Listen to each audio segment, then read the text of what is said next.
troposphere, stratosphere, mesosphere, thermosphere, exosphere. Wait a minute. I'm 900 miles up at the mothership. Please, Jason, tell me what is about to happen on our flight to New York City. This is the cool part. This is the part I really love because he uses a word that's so funny. It's like it brings me back to my grandma because my grandma in her house was this way. He said, I sat down in the left front seat, which was the one nearest the door, and found that it was indeed very comfortable. The material, this is the funny part, the material of which it made felt like foam rubber with a vinyl-like covering. Yeah. Vinyl-like. My grandma always had the clear things over the, so she had we're from down south. So she was always protecting it? Yeah, but you had the main formal living room, or seating area. And then down south, they always had this. And then you had like a family room, and it was very, very important never to go into the covered furniture in the living room because that was for like special guests. Like if the minister would come over or whatever, then you would sit him in there and then you would go make tea or coffee or whatever, get like, give them candies and cookies and crackers and stuff. Right. And so it was always that, and so I actually, when I was younger, I would go sit in there and slide around on it because it was so uncomfortable. But isn't that funny how it was even worse. You were talking about people wearing parasols doing giant hunting in the last episode, but isn't they would wear like bow ties and stuff with the shovel? Yeah. Like, why not? Like, I have shorts and a V-neck on. Yeah. Like, go get something that can get dirty and be comfortable in it. Yeah. It's something that's not like starched to the hilt. Horrific, Ugh. And it's funny. This is a, starched. Oh, I hate that starched shirt feeling. No, thanks. And it's always rubs on the neck. Dude, this is a side note. This is us talking, and people get to hear this. Be careful here. No, it's fine. I saw on Instagram, and I went to their website. These people are going to make money. What? They made like the same, like this material that is in, like on all the, like I have Under Armour on now, but it's that wicking material, Nike has all that. Yeah. They made a suit pants, and shirts out of all that material. So they were showing guys like playing volleyball in a suit, like lifting weights and doing squats. Bro. And it was like flexing. Bro. It's over. I'm all into that. It's over. I would wear that so quick. And they take the suit jacket and they literally like wad it up and put it in a gym bag. And then the next day they pull it out and it's like, dude, just the wrinkles go away. What's the name of this? I don't know. I'll send it to you. But once again, dude, could you imagine? I would wear that. I would too. Yeah. That's something I would legitimately wear. Yeah, it's like active wear, but it looks just like, but the materials are getting so good. Like the suit pants and the jacket looked amazing. That's so cool. And those dress shirts, you know how comfortable they would be? Oh, I would love that. See, I'm all about comfort. Why wouldn't you want to be comfortable? In clothes. Clothes are silly anyways. And we have this bullshit thing, Tell me how you really feel. Well, it's interesting. And I hope that we get to the point to where, that's why I like, Demi Lovato came out yesterday, famous singer. She's from here in New Mexico, and said she's androgynous, So she's not male, female, non-binary, whatever, which I think is awesome. But she, I can't wait till they start making clothes like that. Like we don't have I go to Nike's website or Adidas's because I wear just all those totally tracksuits, and it's like men, women. Why can't it just be tracksuit? Yeah, a tracksuit's a tracksuit. Yeah, it doesn't matter who wears it. No. Yeah, I just think that's a side note, but silly. Just Amanda, she borrows my T-shirts all the time. Oh, yeah. Does that make them a woman's T-shirt because she's wearing it? No, girls love doing that stuff though. Yeah, wearing like. Well, that's because we got all the big baggy cozy stuff. Mm-hmm. Yeah, those super soft tees. Like, see this Lululemon one right here? Oh yeah, this super soft. Slaps. Yeah. Next level. Can we pay? What are we talking about? Vinyl light covering. Oh yeah, vinyl light. Is vinyl light a petroleum product? I bet you vinyl light is a petroleum product. I'm looking at it right now. We love to put on our bodies and hang out with dead dinosaurs. Dead dinosaurs. It's a polymer. Yeah. Yeah, it is. We have plenty of dead dinosaurs because according to National Geographic, we did this on our Turtle episode, TCAST, subscribe. Yep. There was billions of T-Rex just roaming around. Oh, dude, just all at one moment in 42 square miles of space. They were just on top of one another. Yeah, bullshit story.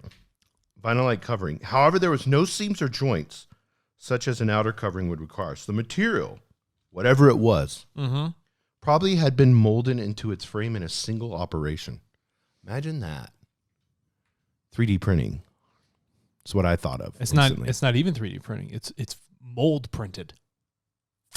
Done. Dude, they're all about no seams. So even if you're 3D printing, you're still stacking. It literally, think about your understanding of creation at this point. You understand that things grow. Like your lungs, you take in air and they expand. Yes. And then you let it back out. That's how you would build things. You essentially grow them. Is that making sense? Yes, that makes sense. You don't want seams. It all has to naturally fill every single curve perfectly. It's also going to last longer. This I thought was interesting. He said, the voice broke into my thoughts again. I will now turn off the compartment light and turn on the viewing beam. Viewing beam. For a moment, the room became utterly dark. Then the projector again became active. Could you imagine how dark that would be? Yeah, and he's calling it a projector, but it's probably something else. But you're in a completely enclosed, perfectly sealed, obloid spherical craft. Not from this planet that you know that for an instance. Yeah. And you're literally sitting in a chair and the guy's like, I'm going to go take us 30 miles up or whatever it is. I'm going to shut the lights off. I'm going to turn on the viewing beam. I'm sorry. What are you talking about? This time it was not a diffused glow, but a beam. Just as in a movie or slide projector. The beam, or that part of it which was visible at all, was a deep violet at the very top of the visible spectrum. Okay. So you like go into like, I don't know how to explain this. You go into like a club or like Spencer's in the mall. If people know what that was. They have always got the black lights in there. Yes. But it's almost at that point, whereas if I bring it even higher than that, I'm not going to be able to see squat, right? You can almost see that it's emitting a little bit of light at that wonderful purple. I'm going to stop right there and then continue. I just wanted to bring that visual first. The beam spread over the door through which I had come, and the door disappeared. It did not slide back into the wall as it had before. It simply ceased to exist, at least visually. Okay. So there's some magic, some David Copperfield shit. Oh. All right. I'm going to have to spend 20 minutes explaining this. All right?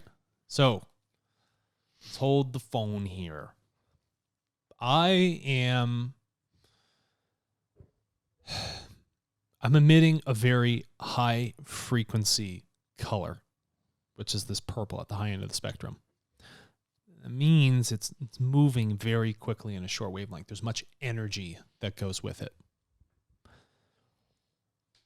Glass, typical glass like we have here in the studio, you have the ability to look through it, but it's solid, right?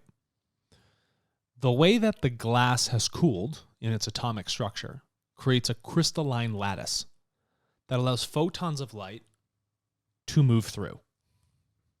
Not all light will come through the glass, though. Some of it will be diffused, our sunlight, because the glass is not perfectly transparent. It doesn't have a perfect atomic crystalline structure, allowing a light photon to move through it. So essentially what's happening, the glass itself sits at a specific frequency. The frequency of these atoms that are in it are typically higher than the photon coming in to actually interact with the surface and then come through, which gives us light in this room. So when a photon of light comes and hits the window, some of it will be captured by the atomic structure of the glass. So what happens is, because it has a higher frequency than the photon of light itself, it will essentially absorb it and capture the light photon into its own frequency, therefore preventing light from fully passing through the glass. I see what you're saying. Yeah. Now, let's think of something like the wall here, which is opaque around the glass. No light is coming through it. No. It has a very terrible crystalline structure. Much about it is not working very well. So the atoms are all like imperfect, so it becomes very opaque. Light doesn't move through. What is going on here with this beam is that the beam is fundamentally charging. It's essentially increasing the vibrational frequency of this solid surface. In doing so, because it is charging it from the inside of the ship against the wall in a specific area, that area which it is emitting this beam of light is allowing the atoms to resonate at a frequency This makes sense. that will not inhibit the light photons from outside of the ship coming into it. So what you're doing is you're essentially artificially making something transparent. Everything in our world can be made translucent or clear. Everything. All you have to do is energetically bring it up to a state where it does not interrupt the passing of a light photon through the atom, so it does not get captured in the electron field. Okay, so you have all these electrons flying around. So if you can have something where you charge it up and you put it into a crystalline structure that allows perfect space for a photon of light to go through, you'll be able to see through any object you wish to see. Is this making sense? Yeah, it's like the old. Remember the old movie where they could see through walls and stuff. The Invisible Man, and that's correct. He could move. That's not. They've already have done projects where they can take objects. Yeah, and it's not that the beam that he sees Right. is allowing him to see out of the ship. What it's doing is it's charging the wall, allowing light photons to pass through in totality. Yeah, he said, I were looking through the finest type of plate glass or lucite window. Mm-hmm. There isn't time to give you a complete understanding of all the things which you would like to know about this craft and about us, but perhaps I can explain a few of the basic principles about which you seem to be curious, the voice said. Basic, yeah, keep going.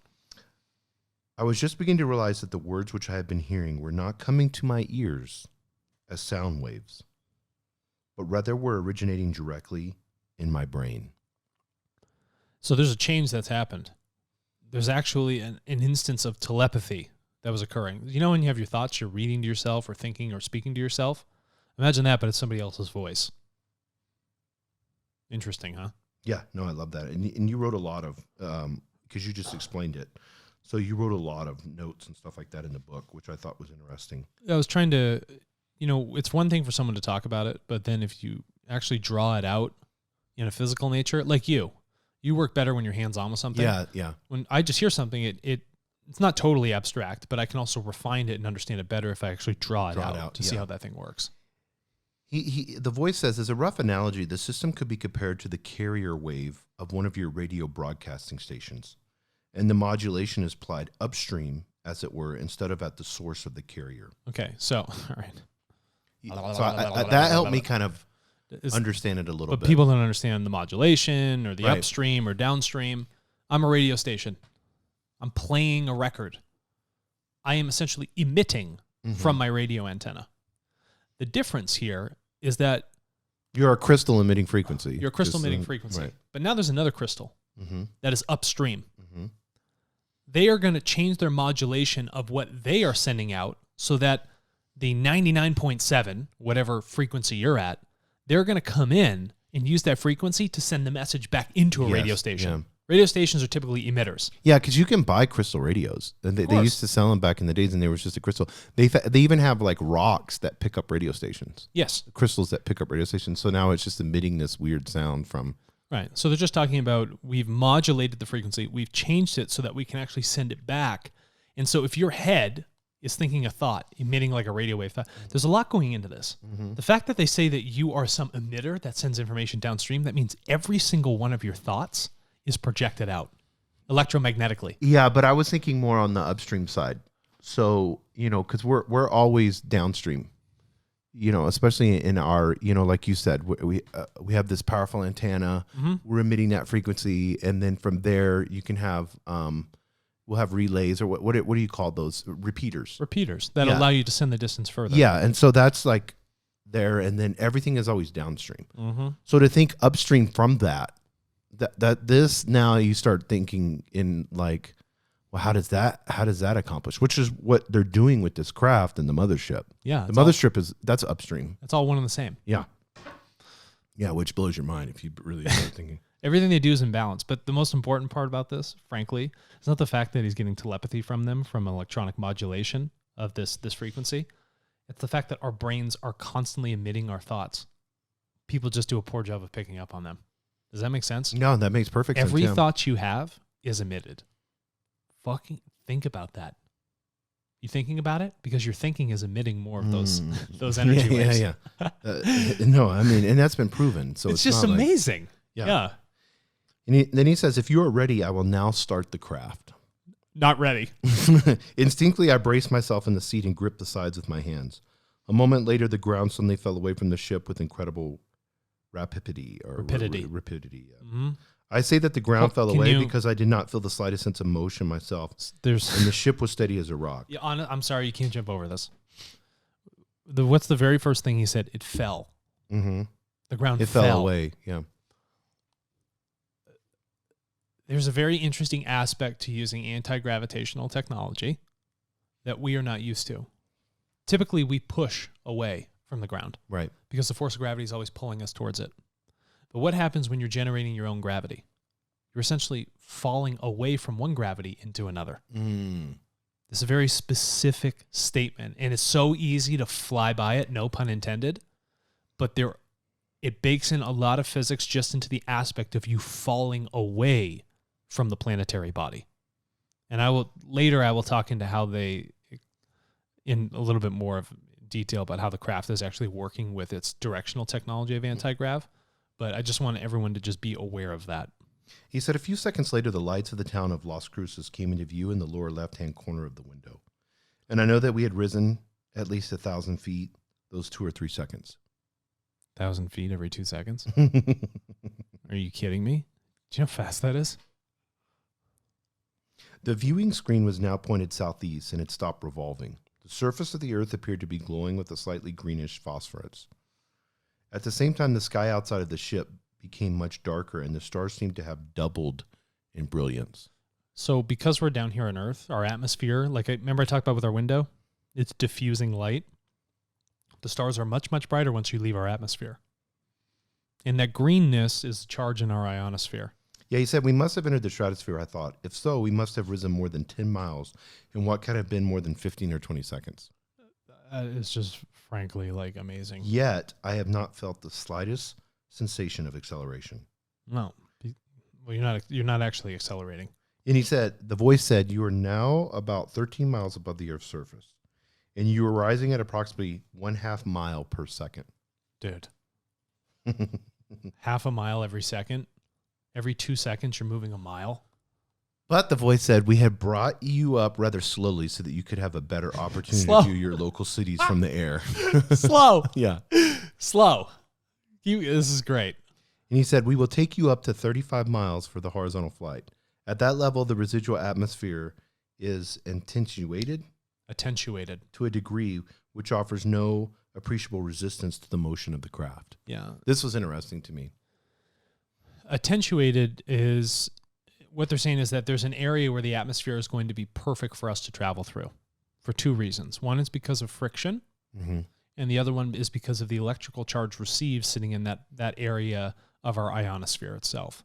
So we have all these ions floating around, right? And to the ability to capture them. So that means as I'm moving, I'm capturing energy, so I have no net loss. Yeah, I mean, space is that way. They said, we talked about that before, a small piece of paint can go through a whole craft. Yeah. They're going in the low friction zone, but it also has a high energetic output that is naturally there because of the Earth itself. And then he said, by the way, what happened to the moon? It must be somewhere in the sky, but everything looks so dark outside. The voice said it looks dark simply because there's no sufficient atmosphere at this level to diffuse the light. Correct. So when we're down here and we're like, oh, the moonlight's so nice tonight. Great. It's because it hits our atmosphere and spreads out, right? Like a big old, like the sun hitting the Earth right now. It's the diffusion. But when you go up there, the angle at which that planetary surface is hit from the sun reflecting its light, which lights up the moon's surface, if you're not looking directly at it, there's no light. If you're not actually in that beam that is coming off of the sun, which will be way more direct than it is hitting the Earth's atmosphere and coming down to you, it's going to look, it'll be dark. You're not used to the amount of light that's coming through. Yeah, and he said, since there will be little of interest to see during the next few minutes, just pure space, black, he gets into the first question. And the guy was asking about seatbelts. And I thought it was funny. He says, this is a question which seems to have come up quite frequently in the minds of the men of science on your planet. Isn't it funny Because we had talked about this the other day, how we have to punch through things and we have to use lots of force. I mean, we have these rockets that just take so much energy. Toxic masculinity. And then we have to have the seatbelts to hold us in, you know, or the G-forces on the jets. He said, the voice said, whenever our vehicles have been observed by any of your people, and when the velocities and acceleration of these crafts are described, disbelief is always apparent. Mm-hmm. We have heard that some of your most learned men have made the statement that no human being or other higher form of life as we know it could survive acceleration of this order. That's because the only way we understand acceleration is with the force of thrust that we're currently dealing with. Mm-hmm. This has always been a matter of disappointment to us in our evaluation of the intelligence of the people of Earth. They're disappointed. You're learned men of science. We are disappointed with your level of intelligence. It seems to us that even a moderately intelligent layman with the average knowledge which you people possess should be able to refute the statement at once. Yeah, the average knowledge which you people possess. The answer is simply that the force which accelerates the vehicle is identical in nature to a gravitational field. It not only acts upon every atom of the vehicle itself, but also acts equally upon every atom of mass which is within it, including the pilot or passengers. So here's the defining difference here. When I sit in an airplane and it takes off, or I'm on the front of a rocket, the rocket is one system by itself. It's all strapped together, all this different stuff. So the thrust is directly acting upon the structure of the rocket. I am a secondary vessel within that is being pushed against it. So my atoms are smashing up against these atoms that are being affected by the force of gravity and the thrust of the rocket at the same time. Their craft itself creates its own gravitational field, which that means you're going to feel no change except for the one it captures when it spins up. And then inside, it is also interacting with you, much like me on this Earth. I can only jump so high because there's gravity pulling me down, right?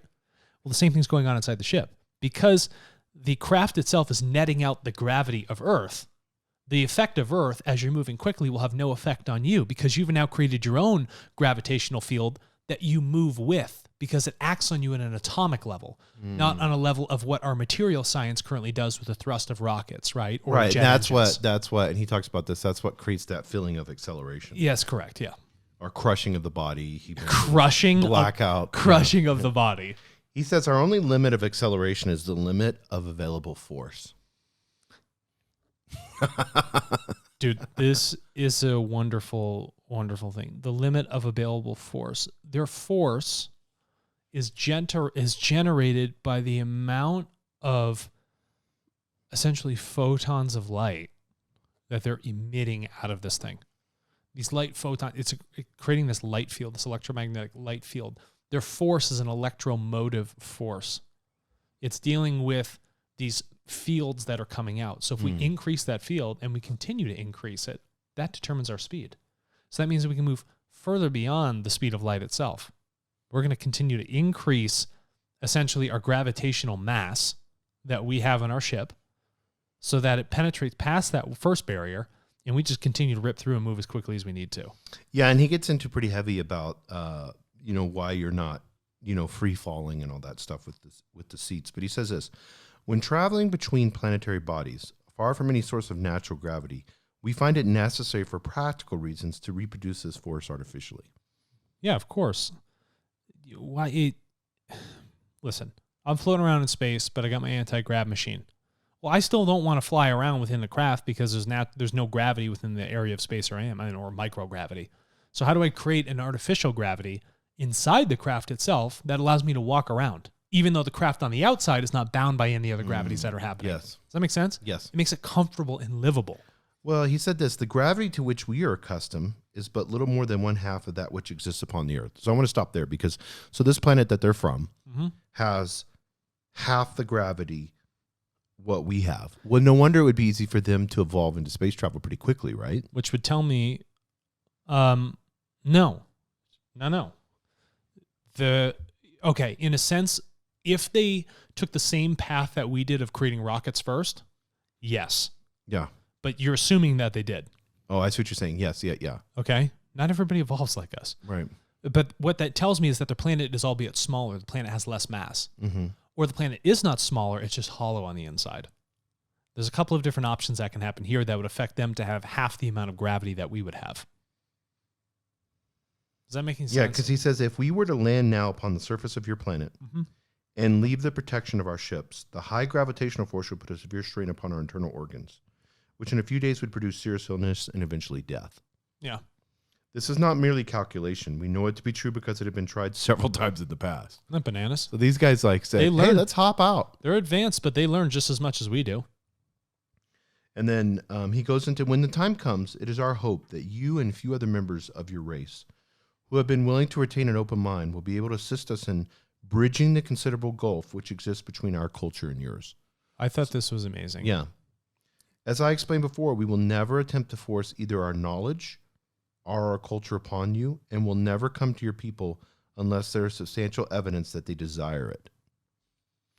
Yeah. So one, we can see, I mean, this goes along with Raw's teachings and everything else. Thank you. The free will aspect. But what I want to get into is the desire it. Yeah. If we ask for it, if we really want it as a collective, they'll show up. And there is a culture gap. We treat everybody as an enemy constantly. Mm-hmm. And we have a hard time even, not you and me, but people of this earth, we all as a collective have a hard time appreciating other cultures. You know, do as the Romans do. Well, when we go over there, people try and just do whatever they want, still act like an American, right? Stop doing that. You have to accept that people have developed and act and live in a completely different manner that maybe, albeit foreign to you, but it does not make them less than you. It does not make them an enemy. Well, so that's how we would treat it. I mean, you can watch, that silly Independence Day movie with Will Smith when the aliens come in and immediately, it's shoot shit out of the sky, military industrial complex at its best. It's always a gulf. Yeah. And that's what they're saying. There's this huge gap in between our understanding of cultures. And that's what creates that hostility. Mm-hmm. But the thing is, you have to have a full collective of people that are saying, I am willing to work with other cultures. We would like people to come down and speak with us. Well, they even said it. It was more than that. Even in a economic standpoint, he says this: there are some materials upon your planet which we could use to the advantage of both our peoples. Mm-hmm. Material which you have in great abundance, by which are rather scarce elsewhere in the solar system. You want to know which one? Platinum. We have a shitload of platinum. They use platinum in so much stuff because of the ability for it to receive high photon treatment, and then from that use for the structures of their ships that create special types of field technology. We got plenty of platinum here. And then he says this: while we desire the use of these materials, our service to your people will not be made contingent upon such use. So even though we desire this stuff, we'll help you regardless, even if you don't want to share it with us. Then he said, any knowledge or assistance which we can give will be freely offered. Isn't that amazing? So this is the crazy part. This shows how stupid we are as apes. And I may have done the same thing that Dr. Daniel W. Fry did. So this guy just says, any knowledge, any assistance, we will freely give. Dr. Fry has now to be able to ask any question in the world he wants to ask. This is where I get pissed off with the raw material too. Yeah. Because we're into who gives two fucks how the pyramids were made or Bigfoot is alive. Who cares? This is where he goes. He goes back into, this is his fucking brain. Could you explain to me the principles of operation of this craft? Fuck, like, dude, come on. We want to get into the mechanical, which is interesting, but in the scheme of, you're talking to a highly evolved, very positive-oriented collective that are willing to, they'll share any knowledge. Anything you want. And you ask about fucking propulsion. It's almost crippling sometimes. You know I know. I mean? It just shows our ape brains. Oh, we're so worried about the because toy. in the moment, you're in a craft, you've never been in there in your brains. I mean, that's a security mechanism for him in the sense of like, I'm an engineer, I'm a physicist. This is what I know. Yeah. So let me stay in my comfort zone. Like, I'm not going to sit here with the piece of paper and start philosophizing with you. No. Because that would be for me, like in my brain, I would want to go into questions of life, and then how we can evolve. Well, and what would be the next steps? What I would like to carry after that is the fact that they almost move him towards that train of thought. Yeah. And we'll get into that in the next episode.